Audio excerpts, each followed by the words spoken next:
Olá, esse é o videocast do TCE de São Paulo, o órgão responsável por fiscalizar os gastos do poder público do Estado e também dos municípios que integram o Estado de São Paulo. Hoje eu tenho a honra de receber aqui o secretário-diretor-geral do TCE de São Paulo, Sérgio Siqueira Rossi. Tudo bem, doutor? Tudo bem. Honrado em estar presente na TV Cultura nesta oportunidade. Bom, eu queria começar conversando com o senhor sobre a composição do TCE. Queria que o senhor me explicasse como é que é composto exatamente para que a gente possa entender. Sim, eu já desde logo aproveito para dizer que o Tribunal de Contas não prende pessoas, não faz escuta telefônica e não quebra sigilo. O Tribunal de Contas é um órgão com assento constitucional. Então, ele não é um órgão de denúncia, é isso? Ele recebe denúncias. Certo. Mas não para a apuração com fins coercitivos, policiais ou, evidentemente, penais e de responsabilização. Ele é um órgão, como disse bem a senhora ao início do trabalho, de fiscalização de recursos públicos. E é composto por 7 conselheiros. Esse é o modelo da Constituição Federal, que vem no seu artigo 70 e seguintes, em que no TCU são 9 e nos estados são 7 conselheiros. 4 deles escolhidos pela Assembleia Legislativa, 3 outros pelo governador do estado, sendo que desses 3, dois serão carimbados, ou seja, um pertence à carreira dos auditores do tribunal e o outro pertence ao Ministério Público de Contas. Todos os 7 dependerão sempre e necessariamente da aprovação da Assembleia Legislativa do Estado. Mas quais são os requisitos? O que a pessoa precisa ter para se tornar um conselheiro do TCE? Precisa ter mais do que 35 anos de idade e no máximo 70 introduzidos recentemente por uma emenda constitucional, era 65, passou para 70 anos. Precisa ser uma pessoa de reputação ilibada, com idoneidade bastante pública, com conhecimentos nas áreas do direito, da economia, da engenharia, ou todas aquelas que se relacionam com a administração pública. Bom, então o conselho ele é formado por pessoas de diversas áreas, é isso? Sim. São diplomas de nível universitário, mas direito, economia, administração. Já tivemos lá no passado conselheiros que eram médicos. Hoje a Constituição, na verdade, acaba vedando essa possibilidade. E o presidente e o vice-presidente do TCE, como é que eles são escolhidos? Nós temos uma mesa diretiva, que é composta desses 7 conselheiros, nós temos 3 que compõem a mesa diretiva, que é o presidente, o vice-presidente e o corregedor. O presidente, ele representa o tribunal, tem o poder de polícia do tribunal e dirige todos os serviços da casa. O vice-presidente o auxilia e o substitui nos impedimentos, né? Preside os concursos públicos, é o coordenador do planejamento estratégico e da revista do Tribunal de Contas. E o corregedor, ele tem a responsabilidade de presidir as comissões que apuram eventuais desvios funcionais de conselheiros ou membros do Ministério Público de Contas dentro do tribunal. Então, eles são eleitos por um ano, em eleição por voto secreto, é uma sessão extraordinária, em que se escolhe, então, os conselheiros do Tribunal de Contas para dirigir o tribunal por um ano. O senhor falou que não manda prender, mas também me falou aqui que tem poder de polícia. Como é que é isso? Na verdade, o Tribunal de Contas tem as suas atividades bem definidas na Constituição. Eu, quando falo da Constituição, falo tanto da federal quanto da estadual, no caso da federal, nos artigos 70 e seguinte, e na estadual, no 33, ele tem uma atividade eminentemente técnica de avaliação de recursos que são gastos em benefício do interesse público. Sim. Mas nós, às vezes, dependemos e somos parceiros do Ministério Público do Estado, da Polícia Federal, da Polícia Civil, da Controladoria Geral da União, quando surge pelo menos nessas outras instituições, um aparato que implique na participação do tribunal pelo conhecimento que se dispõe da matéria. Deixa eu ver se eu entendi. Quando existe uma grande denúncia, o TCE ele é uma peça dessa investigação. Integrante. Recentemente nós tivemos aí a Operação Raio-X, Sim. que desbaratou um grupo que estava assodando as organizações sociais, e o Tribunal de Contas teve um papel fundamental nesse trabalho em companhia com a Polícia Federal e com o Ministério Público.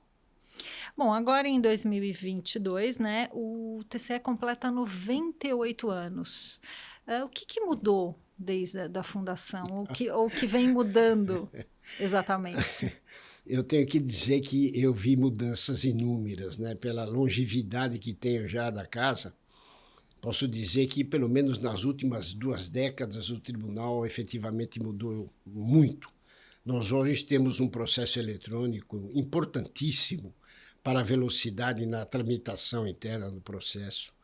Nós criamos uma diretoria exclusiva para acompanhar as contas do governador, já que a Constituição nos impõe um prazo de 60 dias para a emissão do parecer sobre as contas do governador.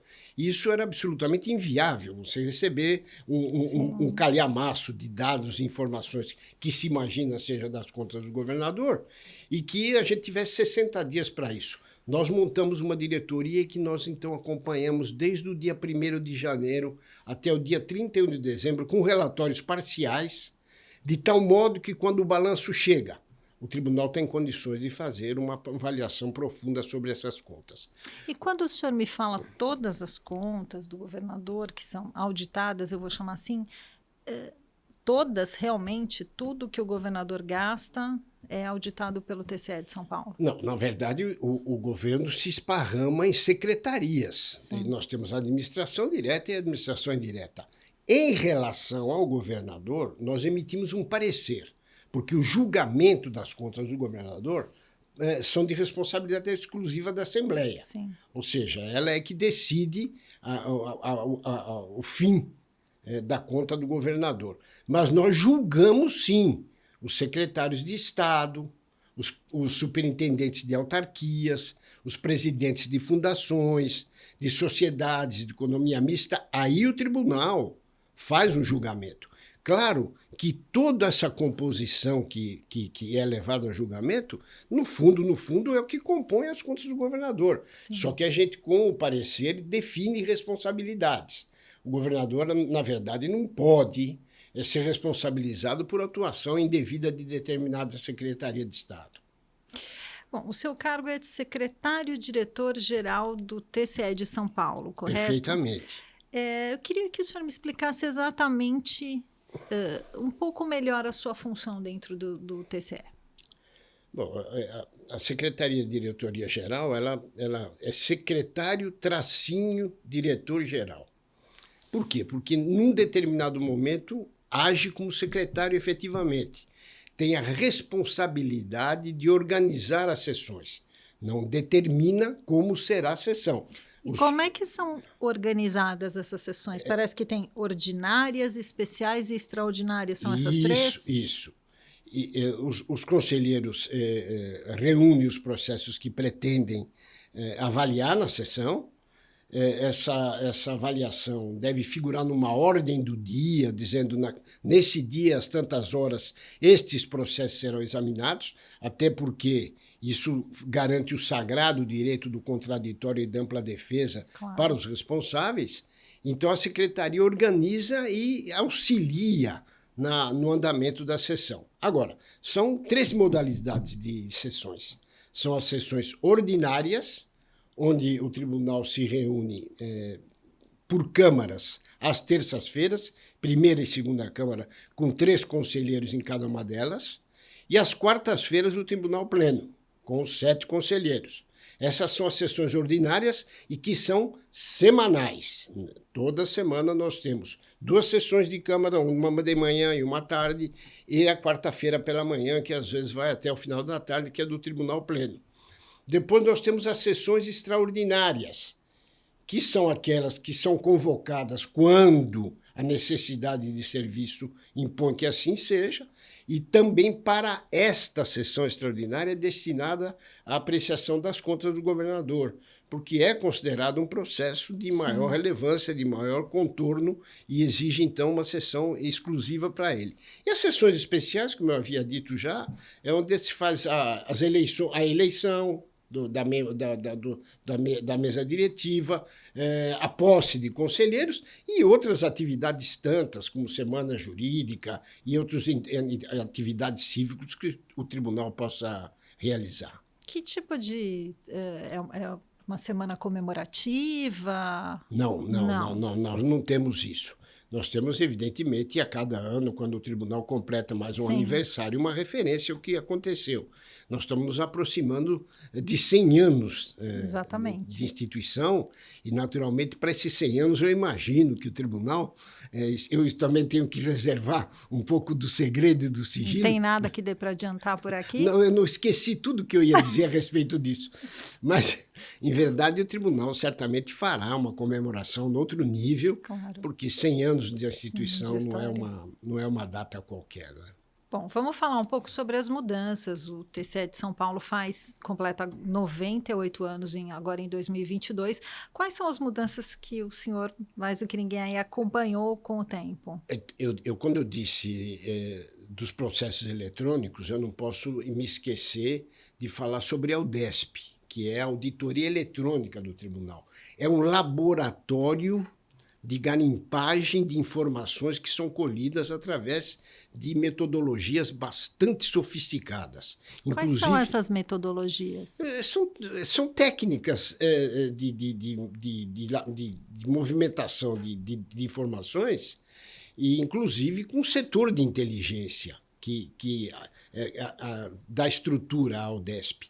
E o que a UDESP faz é um instrumento muito importante para o IGM, Índice de Gestão Efetiva do Município. E a UDESP alimenta esse trabalho, porque o tribunal está, sem abdicar das suas tarefas de avaliação de conformidade dos atos de despesa, está se preocupando muito com o operacional da despesa, com o resultado da despesa, daquilo que reverte efetivamente para o interesse público. E o IGM é importante, são indexadores do meio ambiente, fiscal, de planejamento, da saúde, da educação, que nós vamos, de uma certa forma, ranqueando as prefeituras e vamos fazendo análise naqueles pontos que são mais fracos. Isso é extremamente importante. Nós temos uma outra figura que está fazendo história no circuito dos tribunais de contas, que nós chamamos de fiscalização ordenada, que é uma fiscalização feita em massa. É no mesmo dia, na mesma hora, com a mesma quantidade de servidores para o mesmo objeto. A última delas, recentemente, foi o estado da rede escolar de escolas estaduais e municipais, onde a gente verificou falta de alvará do Corpo de Bombeiros, sanitários absolutamente deteriorados, salas absolutamente em ruínas, com um corpo docente sem um apoio mais forte. O tribunal avaliou tudo isso. E isso é transportado para as contas do prefeito, que serão objeto também de um parecer. Também não julgamos prefeito. E, por exemplo, depois de uma denúncia como essa, que o senhor acabou de citar, que é de uma escola, quanto tempo se tem para que isso seja colocado em ordem? Essa é uma tarefa que está fazendo com que a gente encaminhe demais nomes de prefeitos e de responsáveis para o Ministério Público, porque a gente constata a carência, a deficiência, e espera que isso seja objeto de correção.